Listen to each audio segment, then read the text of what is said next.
Suraxanı rayonu bu günlərdə sanki bayram libasına bürünüb.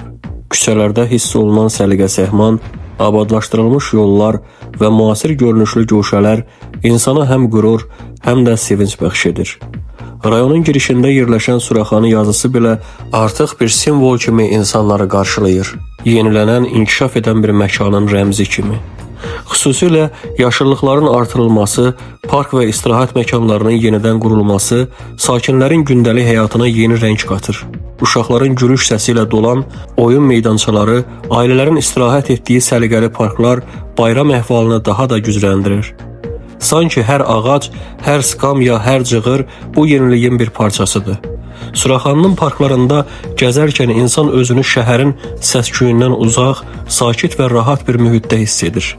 Təmiz hava, nizamlı infrastruktur və estetik görünüş burada yaşayanlar üçün əsl rahatlıq mənbəyinə çevrilib. Bu dəyişikliklər yalnız xarici görünüş deyil, həm də insanların ruhuna təsir edəcək yenilənmədir. Bayram günlərində isə bu gözəllik daha da canlanır. Ailələr, uşaqlar, gənclər bir araya gələrək bu mühiti bölüşür, birlik və sevinç hissini yaşayırlar. Suraxanı artıq təkcə bir rayon deyil, o yeniliyin, inkişafın və həyat enerjisinin ünvanına çevrilir. Bugün Suraxanı rayonunda hiss olunan bu bayram əhval-ruhiyyəsi göstərir ki, icra başçısı Adil Əliyevin göstərişi ilə görülən işlər yalnız bu günü deyil, gələcəyi də gözəlləşdirir. Burada atılan hər addım daha işıqlı sabaha doğru inamla atılır.